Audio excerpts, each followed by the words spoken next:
Ces bandits d'anglais ne rompent pas, ces bandits d'anglais qui sont pires pour moi que la France ont réussi à battre la Suisse au bout du bout dans les prolongations. Franchement, ça a été un match assez soporifique du début jusqu'à la fin. Pour moi, je le dis, l'Angleterre est pire que la France parce que, ok, nous, on n'arrive pas à cadrer, on manque de justesse technique, mais au moins, on se crée les occasions, on se les crée. L'Angleterre, eux, offensivement, ils ne créent rien. Ils sont décevants, mais décevants. Avec tout le bagage offensif qu'ils ont, l'équilibre qu'ils peuvent avoir, avec tous les jeunes et tous les joueurs expérimentés de haut niveau qu'ils ont, pondre un match comme ça, c'est déjà contre la Slovénie, c'était un scandale. Mais là, encore une fois, bah, c'est une belle Suisse. Mais la Suisse, un petit peu empruntée, j'ai trouvé qu'ils n'ont pas été non plus exceptionnels, qui ont joué sur leur qualité. L'Angleterre a eu la balle, a eu la possession, mais voilà, c'est une possession qui est stérile, qui n'avance pas, qui ne sert à rien. Il n'y a pas de mouvement. On le dit, j'ai l'impression de me répéter à chaque fois que je parle de l'Angleterre.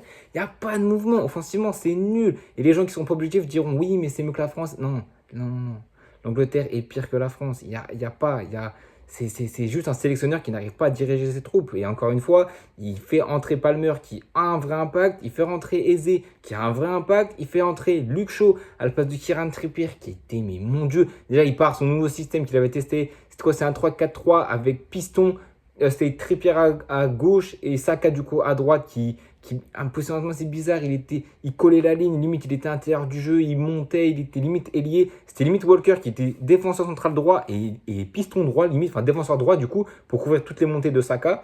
Piston gauche était Trippier, la charnière c'était Walker, c'était Stones et Konsa parce que Gay a trop de cartons jaunes, double pivot Mainu et Declan Rice et les deux milieux de terrain en soutien de Harry Kane qui, mon Dieu, je vais en parler après parce que c'est catastrophique, mais c'était Foden et Bellingham. Foden dans le cœur du jeu qui a un petit peu plus apporté, qui était un petit peu plus utile sans être encore une fois exceptionnel. Foden qui passe à côté de son tournoi complètement, je trouve qu'il est vraiment pas impactant.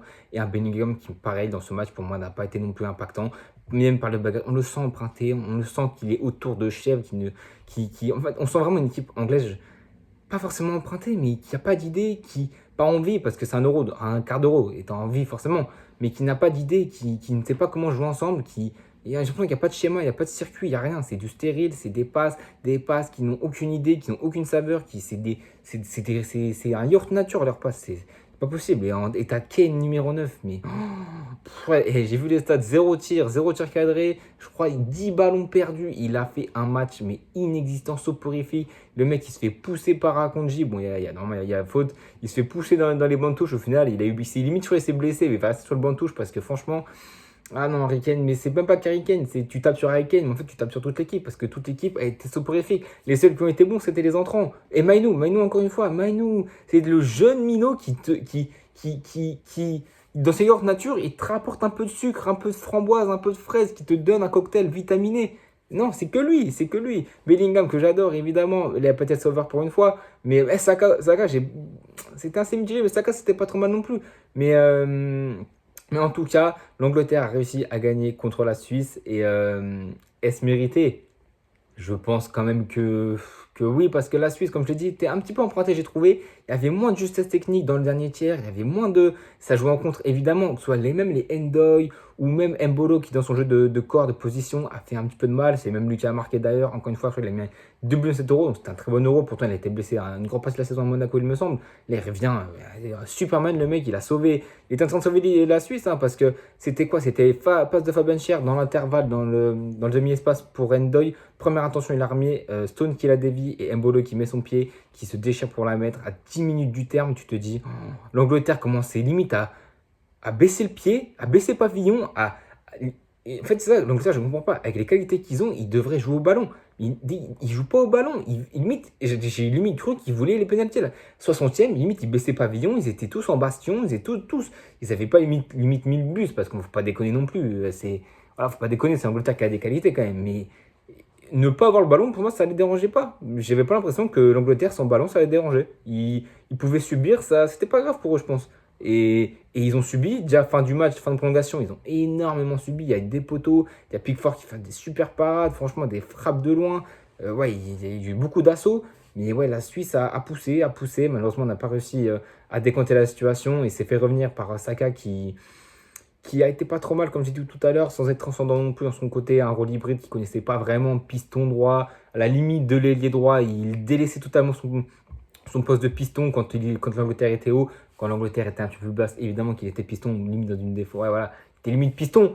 Mais c'est lui qui marque sur un tir limite inespéré. J'ai l'impression que les Anglais, et même les Suisses, au début du match, ne tentaient, enfin jusqu'à la 60e, 70, ils tentaient pas vraiment des frappes de loin, ils tentaient pas leur chance. Là, Saka, il tente sa chance.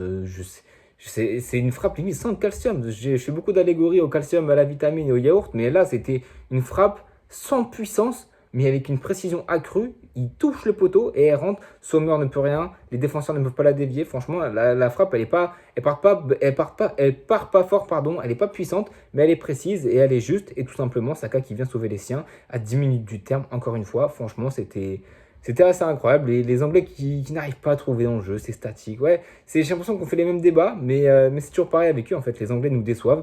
Et les Anglais, même en prolongation, franchement, ils n'ont pas été non plus exceptionnels. Les changements ont fait du bien, par contre. Les changements ont vraiment importé. Quand tu vois les Eberechi, Eze, Palmer qui est rentré, Luke Shaw, Ivan Toney, bon, il est rentré à la fin, lui, pour les penalties. Voilà, il y a eu des entrants qui ont fait du bien. Et ouais, c'est un bon point qu'on peut donner à Southgate, mais ne pas faire jouer cette équipe à un réel gros niveau, ça c'est inadmissible et c'est intolérable pour une telle Angleterre qui, encore une fois, est allée au pénalty. Pour l'instant, Portugal, Allemagne, Espagne, pardon, ça a les prolongations.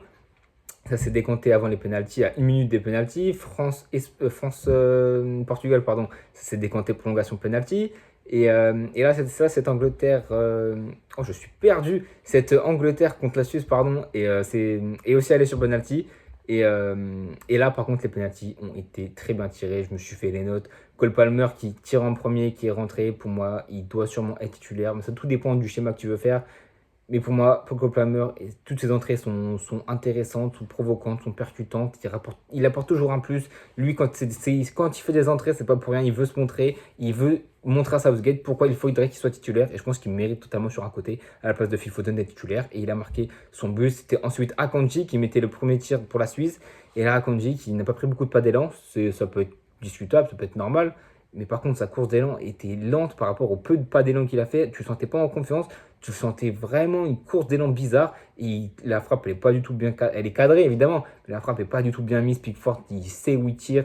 Il a tiré à gauche de Pickford. Pickford, il saute, mais il l'a facilement, aisément. Et c'est mal. Donc, sur l'Angleterre tire en première. Donc, du coup, là, deuxième tir, c'est Bellingham pour rassurer les hommes. Bellingham, contre-pied parfait. Dans l'exercice, il est vraiment très bon. Très bon, pardon, on l'a vu juste sans trembler. Franchement, il était très très bon cet exercice et il a marqué toute la classe à la madrilène. Il a tiré aussi les pénaltys à un moment donné au Real Madrid parce qu'on ne savait pas qui, c'était Vini, c'était Rodrigo quoi qui tirait. Bellingham, on a tiré quelques-uns, il me semble. Ils ont quasiment tous mis ceux qui l'ont mis au Real Madrid. Et là, il a mis les siens pour rassurer pour l'Angleterre. Ensuite, c'est Fabien Cher qui a tiré, pareil, très mal tiré aussi. Donc là, tu te dis, bon, c'est Saka qui tire, le Saka qui tire le prochain penalty. Est-ce qu'il aura des briefs de son penalty raté à l'Euro 2021 contre l'Italie en finale? Il a dû retirer des penaltys depuis, mais là, en Angleterre, je crois qu'il avait pas retiré un penalty depuis. Je me suis dit, oula, est-ce qu'il va avoir les jambes qui tremblent? Pas du tout. Contre-pied parfait, le Sommer qui est du mauvais côté. Franchement, les pénaltys anglais ont été tous magnifiquement bien tirés. Franchement, soit dans la lucarne, soit bien placés, soit contre-pied, soit ils ont lu les prises d'appui du gardien. Donc franchement, les Anglais, on ne peut rien leur dire par à ça. Shaqiri qui était rentré aussi, lui pareil, bien tiré, une grosse lourde. Côté de Pickford qui, même tu mets ta main, je pense que tu pètes ta main, tellement les cuisses de Xherdan Shaqiri, ils sont énormes. Et il sort une belle patate et il te la met. Et Ivan Toney qui était rentré pareil, à la fin il rentre, il marque son penalty, c'est magnifique pour lui. Amdouni pareil qui était rentré aussi, qui tire son penalty. Et puis pour finir, Trent Alexander-Arnold qui a le penalty de la qualification, qui la met au fond des filets et qui qualifie l'Angleterre pour un possible demi-finale, soit contre la Turquie ou soit contre les Pays-Bas, qui va se jouer dans à peine 3 minutes au moment où je fais la vidéo. Donc je vais me dépêcher de la conclure.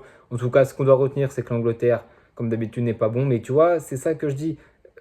Tu mets dans le top des équipes qui jouent le mieux Espagne, Allemagne, Autriche et Suisse, pardon.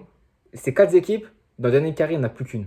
Donc c'est pas forcément, encore une fois, je le dis, les meilleures équipes dans le jeu qui marquent, c'est des équipes les plus réalistes, des équipes qui ont un supplément d'âme, des équipes qui sont bizarres. En fait, c'est les équipes ils n'ont pas forcément le match en main, ils sont pas forcément clutch, mais par contre, ils ont un truc, ils savent être clutch au moment où il faut être clutch, ils savent être décisif au moment où il faut être décisif, ils ont un supplément d'âme, ils ont un truc, c'est des équipes comme ça, ça n'arrive pas tout le temps, évidemment, même si pour la France, moi je trouve que ça arrive assez souvent et c'est magnifique pour nous, la Chata Dédé, on la connaît, mais l'Angleterre, encore une fois, qui en dernier carré pardon, de cet Euro, ils ont fait l'Euro 2020 en finale, là ils sont au dernier carré, soit contre le Pays-Bas, ou la Turquie, on verra ça tout à l'heure. Mais en tout cas, l'Angleterre n'a pas été extraordinaire. L'Angleterre déçoit évidemment, mais l'Angleterre est là et en demi-finale. Et eux, tu leur parleras pas de façon de jouer tant que eux, le résultat, il est là. Après, eux, ils sont quand même plus pointilleux, je pense. Mais moi, franchement, ils sont pas impressionnants. Pour moi, ils font pas peur du tout. En finale, ils me feront. Si on arrive en finale contre l'Espagne, contre l'Angleterre, ils me font pas du tout peur. Et j'aurais hâte de voir le demi-finale pour voir quelle opposition de style il y aura, si ce sera contre la Pays-Bas ou la Turquie.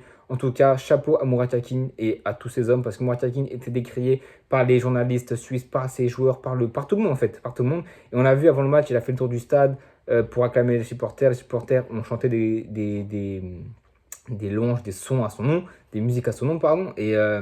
Et tu vois qu'il le rend bien. Murat Yakin qui amène ses hommes en quart de finale, c'est déjà très très bien. Ça aurait été historique pour la Suisse qu'ils arrivent en demi-finale de l'Euro et d'une compétition internationale. Malheureusement, ça n'a pas été le cas parce qu'il y a les bandits d'anglais. Mais ouais, Murat Yakin, franchement, chapeau à lui qui a su faire des choix forts, qui ont payé. Car que ce soit Mbolo, que ce soit Doua, premier match, il n'y avait eu quasiment aucun match avec la Suisse qui met le premier but. Shaqiri, pareil, qui décompte contre l'Écosse. Franchement, Murat Yakin, bravo à la Suisse qu'on n'attendait pas forcément là. Ils sont en quart d'Euro, ils sont éliminés. Bravo à eux, vous n'avez pas du tout à rougir face à une Angleterre qui a été plus clutch que vous et qui vous a cueilli sur les pénaltys. Dommage pour vous. En tout cas, vous attend peut-être l'année prochaine à la Coupe du Monde ou à l'Euro. En tout cas, nous, les gars, on va se laisser pour avant-match. C'est le 8. Il y aura la vidéo avant-match de quasiment 19-20 minutes entre l'Espagne et la France. Donc les gars, j'espère que vous serez au rendez-vous et à bientôt tout le monde.